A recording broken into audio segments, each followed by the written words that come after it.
तनौ भुनक्तु सह वीर्यं करवावहै तेजस्विनावधीतमस्तु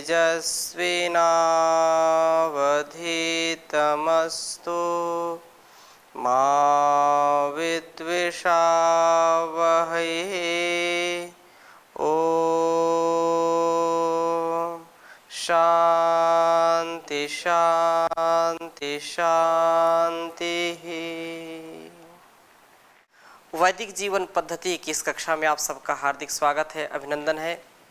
देव यज्ञ का प्रकरण चल रहा है और हम निरंतर जो आहुति देने के मंत्र हैं उन आहुतियों के माध्यम से अपने भावों की शुचिता को भी अच्छा बनाने का प्रयास करें और जो पदार्थ विज्ञान है उसको समझ करके वैसा ही अनुष्ठान सतत चलता रहे, ये अबाध गति से चलता रहे, खंडित ना हो। और जैसे यहाँ बार बार इस मंत्र को हम दोहराएं, बार बार इन शब्दों को समझें, जानने का प्रयास करें कि ये शब्द हमसे कुछ कह रहे हैं। ये शब्द जीने के लिए हैं, केवल बोलने के लिए नहीं है। कुछ लोग केवल चर्चा करते हैं तो केवल कहने सुनने की बातें हैं, ये करने की नहीं। ऐसा कहते हैं कि एक तो ये कथन अलग है कि कथनी और करनी अलग अलग है। कहना सरल है, करना कठिन है, ये एक अलग बात हो गई। एक बात ये कि ये सब जो बातें कह रहे हैं कि भाव शुद्ध करो, भाव से यज्ञ करो, भाव से योग करो और भाव से जीवन को जियो, आध्यात्मिक भौतिक सुख की यदि कामना है तो ऐसे ऐसे जियो, ये तो केवल कहने की बात है। ये समाज तो ऐसे ही चलता है, वो अपने गति से चलता है। ऐसा बिल्कुल नहीं है। जो लोग इसको करके सुख, समृद्धि, शांति का अनुभव करते हैं, उनके जीवन को देख करके हमको ये पता चलता है कि वास्तव में इनका जीवन कितना दिव्य है, कितना सहज है। और ये शांति, पवित्रता, शुचिता हमको जन्म से मिलती है। जन्म से व्यक्ति के अंदर पवित्रता होती है, परंतु कालांतर में जब इस संसार का आकर्षण हमको खींच लेता है तो हम उसमें खिंच जाते हैं और फिर अपने जीवन को खो देते हैं। हम अपने स्वभाव को समझें, अपने स्वभाव में सात्विकता का आधान करें और वो सात्विकता कब आएगी? जब हम योग यज्ञ का अनुष्ठान करेंगे। तो यहाँ प्रभात और सायंकाल दोनों की आहुतियाँ जिन मंत्रों से दी जाती हैं उन मंत्रों का हम स्वाध्याय कर रहे हैं। पहला मंत्र हमने स्वाध्याय में लिया था, ओम भूरग्नये प्राणाय स्वाहा इदम अग्नये प्राणाय इदं नमः। ओम भूर्वायवे पानाय स्वाहा इदम वायवे पानाय इदं नमः। ओम स्वरादित्याय व्यानाय स्वाहा इदम आदित्याय व्यानाय इदं नमः। यहाँ तक हमने स्वाध्याय किया था। आगे के मंत्रों का हम पुनः स्वाध्याय करेंगे। अगला जो मंत्र है, इस मंत्र में भी उसी प्रकार की प्रार्थना की है। ओम भूर्भुवः स्वरग्नि वायवादित्येभ्यः प्राण आपान व्यानेभ्यः स्वाहा इदम अग्नि वायवादित्येभ्यः प्राण आपान व्यानेभ्यः इदं नमः। उन्हीं मंत्रों का समावेश इस मंत्र में कर दिया और यह बात कही कि जो परमपिता परमेश्वर है वह भूर्भुवः, इसकी कई बार चर्चा हो चुकी है, जो सबसे पवित्र है, प्राण से प्रिय है, सर्वरक्षक है, सर्व सुखदाता है, वह निश्चित रूप से हमको आत्मिक और शारीरिक सामाजिक बल को देने वाला है। ये जो आहुतियाँ हम दे रहे हैं तो वह इन आहुति पृथ्वी स्थानीय प्राण रूप अग्नि के लिए, अंतरिक्ष स्थानीय अपान वायु के लिए, द्युलोक स्थानीय सुख स्वरूप आदित्य सूर्य के लिए एवं तीनों स्थानों के अग्नि वायु आदित्य तीनों सम्मिलित देवों के लिए दे रहा हूँ। जो भी ये मंत्र हमने सम्मिलित रूप में बोले, इन आहुतियों को देते समय जो भी दे रहा है, जो यजमान है, उसको जैसे पृथ्वी, स्थानीय अग्नि विविध पदार्थों का प्राण शक्ति देने वाला है, जैसे अंतरिक्ष स्थानीय वायु अपनी गति द्वारा जो है मलों को दूर करके दुखों को दूर करता है, और जैसे द्यु स्थानीय आदित्य स्वयं ग्रहण किए हुए रसों जलों को वर्षा के द्वारा वापस दे देता है, जितना जल लेता है उससे कहीं अधिक देता है, संसार को वह बढ़ाता है, सुख की समृद्धि करता है। यदि वर्षा ना हो तो धरती प्यास से तड़पने लगी, अर्थात जब धरती पर आर्द्रता नहीं होती है तो सूखा सूखा चारों ओर धूल ही धूल उड़ेगी और फसल भी नहीं होगी। जैसे पृथ्वी को तृप्त करती है ये वर्षा, और वर्षा कब होगी? जब हम यज्ञ करेंगे। ज्ञान यज्ञ से हमारे द्वारा भी जो ग्रहण किया जाता है उससे भी हमारे अंदर का भाव जागृत होता है, हमारे अंदर भी करुणा का भाव जागृत होता है, सहनशीलता का भाव जागृत होता है। हम इस करुणा को जब आत्मसात करते हैं तो संसार के सभी प्राणियों के प्रति बड़ा स्नेह आ जाता है। वह व्यक्ति बड़ा क्रूर कहलाता है जो व्यक्ति करुणाहीन है, जिसके अंदर करुणा नहीं है, जिसके आंखों में आंसू नहीं है, वह व्यक्ति कठोर हृदय कहलाता है। तो जो जानवान होगा, लोग तो बोल देते हैं सन्यासियों को क्या है, तो इन जिनके जो है कोई संतान नहीं वो दूसरे संतानों को क्या जाने, उसका दर्द क्या जाने। लेकिन जितनी करुणा सन्यासियों में होती है, मैं सबकी बात नहीं करता हूँ, बहुत ऐसे भी हो सकते हैं कि सन्यास के नाम पर वो कलंक ही है, लेकिन जो यथार्थ ज्ञान को धारण करता है सन्यासी, जो व्यक्ति, सन्यास कोई वस्त्रों से नहीं आता है, एक प्रतीक है, उसके हृदय का जो भाव है वो संन्यस्त होना चाहिए।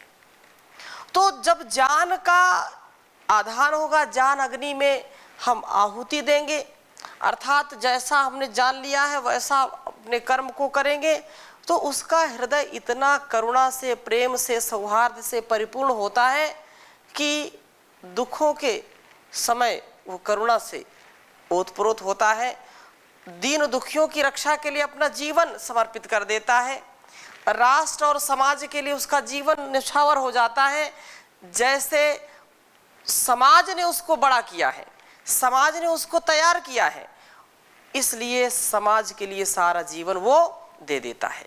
जो यहाँ पर उदाहरण दे रहे हैं कि जैसे वह अंतरिक्ष स्थानीय वायु के लिए और जो द्युलोक है उसका स्थानीय, और जो निश्चित रूप से ये जो भी चर्चा है, चाहे पृथ्वी लोक की हो, अंतरिक्ष लोक की हो, चाहे द्युलोक की हो, वो एक प्रतीक है और वो हमारे अंदर घटित होना चाहिए।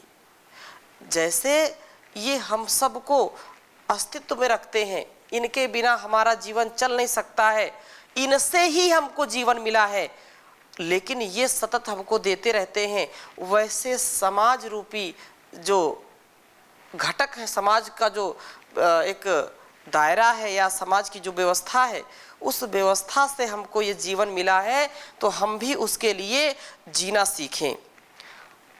तो जैसे ये जल वर्षा से पृथ्वी तृप्त हो जाती है, वैसे ही हमारा स्वभाव दूसरों को तृप्त करने वाला हो। हम ऐसे ना बने, कठोर हृदय ना बने, अहंकारी ना बने, छल कपट करने वाले ना बने, बल्कि बहुत ही सहज, सरल, सादगी से परिपूर्ण बने। हमारी जो मानसिक और शारीरिक स्थिति हो वो सात्विकता से परिपूर्ण हो। यही ये मंत्र हमको संदेश दे रहे हैं। जैसे स्थावर जंगम जगत का उपकार यह सारी शक्तियां मिलकर के करती हैं, चाहे वर्षा स्थावर को भी और जंगम को भी, दोनों को ही तृप्त करती है। यदि आप सड़क पर जा रहे हैं और वर्षा नहीं हो रही है तो खेत भी सूखेंगे, आप सड़क पर भी नहीं जा सकते, क्यों? इतना धूप, इतनी गर्मी होती है तो लोग चलना भी पसंद नहीं करते। वही जब शीतल हवा बहती है, वर्षा होती है, भूमि जो है जो बहुत गर्मी से त्रस्त रहती है वो तृप्त हो जाती है।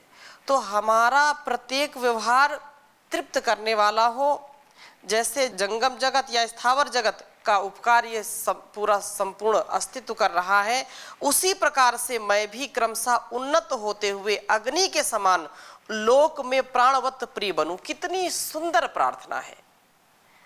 हम इसको सहजता से ग्रहण करें कि यह भूरग्नये प्राणाय, और उसी को भूर्भुवः स्वरग्नि वायवादित्येभ्यः प्राणापान व्यानेभ्यः। तो जैसे ये सारा स्थावर और जंगम तृप्त होता है, वैसे ही मेरा अस्तित्व सबको तृप्त करने वाला बने। मैं उन्नत अग्नि सबको प्रकाश देने वाला बनूं, सबके अंदर ऊर्जा का आधान करने वाला बनूं, और जिसके अंदर शक्ति है, जिसके अंदर प्रकाश है, जिसके अंदर ऊर्जा है, वही दूसरों को ऊर्जा दे सकता है। यदि विद्युत ना हो, प्रवाहित जो विद्युत होती है, बिजली होती है, उसमें इतनी ऊर्जा ना हो तो हमारा जो घर का यंत्र चलता है, चाहे वो पंखा हो, फ्रिज हो, कूलर हो, हीटर हो, बल्ब हो, हाइलोजन हो, टेलीविज़न हो, जो कुछ भी उपकरण हैं, यदि उनको जैसे इतना पावर कम आ जाए, कभी कभी, अभी तो ऐसा नहीं होता है, बचपन में गांव में हम रहते थे तो बिल्कुल केवल एलिमेंट बल्ब का जलता था, उससे कोई रोशनी नहीं होती थी, तो क्या कहते थे, वोल्टेज डाउन हो गया। अब कुछ चीजें बंद कर दो तो उसका प्रकाश बढ़ जाता था। टीवी चलती थी, महाभारत रामायण थे, तो चलते चलते चलते चलते स्क्रीन बिल्कुल छोटी हो जाती थी, बीच में आ जाती थी, क्या, वोल्टेज कम हो गया, तो स्टेबलाइजर रखते थे, क्या बढ़ाते थे। तो क्या है, ऊर्जा की कमी से, जब ऊर्जा की कमी होगी तो वो सामर्थ्यहीन होकर के दूसरे को सामर्थ्य नहीं दे सकता। पंखे में बिल्कुल वोल्टेज कम हो गया तो पंखा भी धीरे धीरे घूमेगा, हवा ही नहीं आएगी, तो फिर क्या हम बोलते हैं कि वोल्टेज कम हो गया। ऐसे ही जो वोल्टेज वाला होगा, जिसके अंदर ऊर्जा होगी, वही दूसरों को ऊर्जा देगा। ये बिल्कुल स्वाभाविक है। हम ऊर्जा देने वाले बने, ऊर्जा लेने वाले तो बने, ऊर्जा वाला परमात्मा है सबसे बड़ा, लेकिन मेरे अंदर मैं किसी की ऊर्जा खींचने वाला ना बनूं कि तो खून चूस लिया इसने तो जीना हराम कर दिया। तो हम ऊर्जा के स्रोत बने, इतना अपने सामर्थ्य को बढ़ाएं कि हमारे सन्निधि में आने से, हमारे संपर्क में आने से, यदि व्यक्ति मरा सा है तो भी उसके अंदर ऊर्जा का संचार हो जाए। परम पूज्य स्वामी जी महाराज ऊर्जा के स्रोत हैं, और वो जहाँ रहते हैं ऊर्जा भरपूर देते रहते हैं। तो एक बात कहते हैं, जिंदगी जिंदा दिली का नाम है, मुर्दा दिल तो खाक जिया करते हैं। उसका तात्पर्य यही है कि चाहे कैसी भी परिस्थिति में रहें, हम दूसरों को हताश निराश करने वाले न बने, दूसरों को उत्साह में रखने वाले बने। और ऐसे हजारों लाखों लोग हैं, हम समाधान बने, समस्या ना बने, क्योंकि यही इस वेद मंत्र का सार है जो यहाँ पर हम बोलते हैं, चर्चा जिनकी चल रही है। तो उन्नत हमारा जीवन हो, वायु के समान लोक में दुखों को दूर करने वाले बने, अग्नि के समान, ओम यहाँ कहा ना भूरग्नये, फिर कहा भूर्वायवे, वायु के समान क्या बने, दुखों का नाश करने वाले बने, दूसरों के गंदगी को दूर करने वाले बने। जैसे वायु बहती है तो प्रदूषण को समाप्त कर देती है, प्रदूषण का मतलब तात्पर्य है कि यदि कक्ष कोई है, कोई कमरा है और उसको खोला ना, उसमें वायु प्रवाहित ना की जाए तो क्या होगा, उसमें दुर्गंधी आने लगती है, कुछ चीज़ें सड़ने लगती हैं। और वायु यदि आती है चारों ओर से तो वहाँ पर सड़ांध नहीं होती है, वातावरण सुवासित होता है, खुशनुमा वातावरण हो जाता है। इस स्थिति यहाँ कहा है कि सब दुखों को दूर करने वाला मैं बनूं और जो आदित्य के समान अपने पुरुषार्थ से संग्रहित भोग्य पदार्थों को मानवों में बांट करके उन्हें सुख देने वाला बनूं। मैं वह पुरुष बनूं भगवान, बढ़े भारत की जिससे शान। तो वह पुरुष बनने का सामर्थ्य है मेरे अंदर। मैं एक व्यक्ति नहीं हूं, मैं राष्ट्र की अभिव्यक्ति हूं। ऐसा संकल्प सबका होना चाहिए। तो तीनों शक्तियां मुझे प्राप्त हों पर सभी प्रकार के मानव की सेवा करूं, इसी भावना को यहाँ पर उद्दीपन करने के लिए जो 4 आहुतियां पहले दी हैं उसी का भाव हम अपने अंदर समाहित करें। निश्चित रूप से हमारा कल्याण होगा और हम संसार के कल्याण करने वाले बनेंगे। क्योंकि यदि ऐसा नहीं कर पाएंगे तो बहुत बड़ी हानि होगी। अपने जीवन को यदि हम सात्विकता से नहीं भर पाए, जो सात्विकता की बात आती है तो इसी भाव को हमको जगाना है। सात्विकता क्या है? एक तो बाह्य रूप को हम देख करके सात्विक है, तामसिक है या राजसिक है ऐसा पूरा कथन कर नहीं सकते उसके प्रति। सतोगुण, रजोगुण और तमोगुण की जो बात आई है तो सतोगुण में क्या है? जब व्यक्ति को अच्छे कार्यों में रुचि हो, यज्ञ करने में उसको रुचि हो, योग करने में उसको रुचि हो, स्वाध्याय करने में, ईश्वर की भक्ति करने में, ध्यान करने में उसको रुचि आए तो वो सात्विकता की स्थिति होगी। और जो आध्यात्मिक कार्य वो सात्विकता में ही हो पाएंगे, अंदर का जो प्रवाह है। और जो राजसिक स्थिति है वहाँ पर चंचलता की स्थिति होती है, वहाँ पर जो है तनाव होता है, बहुत ही विषम परिस्थितियाँ होती हैं। इसलिए चंचलता से, तनाव से, क्रोध से, भय से, शोक से हम बचें। और एक ऐसी स्थिति है कुछ पता नहीं चलता, वो और खतरनाक स्थिति है कि बिल्कुल निष्क्रिय होना, कुछ भी ठीक है सब, आलस में पड़े रहना, प्रमाद में पड़े रहना, कुछ विचारशीलता ना आना, कुछ क्रियाशीलता ना होना, वो और भयावह स्थिति है। उन सब स्थितियों को हम दूर दूर तक उनको बिल्कुल कभी भी प्रश्रय ना दें, अपने जीवन को अच्छा बनाएं। क्योंकि यज्ञ का भाव यही है। यज्ञ किस लिए करें? यज्ञ के संदर्भ में बहुत सुंदर बात यजुर्वेद के 2 अध्याय के 23वें मंत्र में ये बात कही कि यज्ञ किस लिए करें। यद्यपि हमने पहले चर्चा की थी, पुनरपि किसी किसी के मन में कभी भय आता है, कभी शोक आता है, कभी शंका, संशय आता है, क्या करें क्या ना करें, उसके जीवन में अंधकार आ जाता है। यज्ञ करें, कोई बोलता है करें, कोई बोलता है ना करें, क्या इसमें सत्य है, क्या तथ्य है, क्यों करें?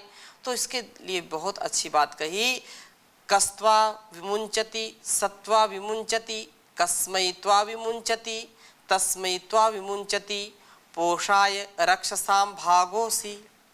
इस वेद मंत्र में ये कहा कि कौन सुख चाहने वाला पुरुष त्वा उस यज्ञ को विमुंचति छोड़ता है। अर्थात यदि हम सुख चाहते हैं तो यज्ञ को हम निरंतर करते रहें। यज्ञ छोड़ना मतलब दुख को प्राप्त करना है। यज्ञ तो जैसे पहले भी हमने चर्चा की, यज्ञ का तात्पर्य केवल यही नहीं, आहुति देना ही नहीं, मन से, वाणी से, शरीर से, पूरे अस्तित्व से हम कल्याणकारी कार्यों को करते हैं तो वो भी यज्ञ होता है। तो यदि हम सुख पाना चाहते हैं तो शारीरिक जो परिश्रम उसको करना पड़ेगा। शारीरिक श्रम से ही हमको जो लौकिक सुख है या आध्यात्मिक सुख उसकी प्राप्ति होगी। इसका और कोई दूसरा उपाय नहीं है।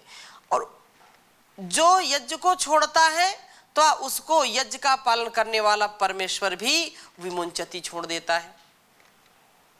अर्थात शुभ कर्मों को पकड़ करके यदि हम अपने जीवन को चलाएंगे तो शुभ कर्म भी हमको पकड़ लेंगे। अर्थात हमारा ऐसा स्वभाव हो जाएगा कि हम कभी भी अशुभ की ओर कदम नहीं बढ़ाएंगे, अशुभ से सदा बचते रहेंगे। और कितनी भी विषम परिस्थिति आ जाए, परम पूज्य गुरु जी का एक कथन जो सैकड़ों बार मैंने परीक्षण किया है कि जीवन में हम जो वेदोक्त कर्म हैं, जो यज्ञीय कर्म हैं, जो विवेक पूर्वक कर्म हैं, ज्ञान पूर्वक जो कर्म हैं, उनको करते रहें और करते करते जो भी तुम्हारे जीवन में घटित होगा वो शुभ होगा या शुभ की तैयारी होगी। ये लगते तो बहुत छोटे शब्द हैं ये, लेकिन इनसे पूरा जीवन हमारा जो है प्रभावित हो सकता है। जीवन में जो कुछ भी हो रहा है वो शुभ हो रहा है या शुभ की तैयारी हो रही है। लेकिन इसके लिए एक बात हमेशा याद रखनी चाहिए कि वेदोक्त कर्म करें हम और अखंड प्रचंड पुरुषार्थ करें, उसके बाद जो कुछ हो, ऐसा नहीं कि चलो ठीक है जो होगा अच्छा होगा, जो हो रहा है अच्छा हो रहा है और जो हो गया वो भी अच्छा हो गया,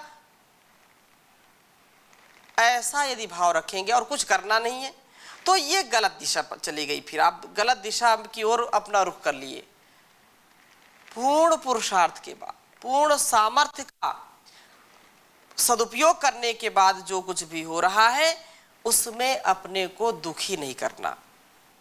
सब अच्छा होगा, सुख की प्राप्ति यदि करनी है तो ऐसा करना है।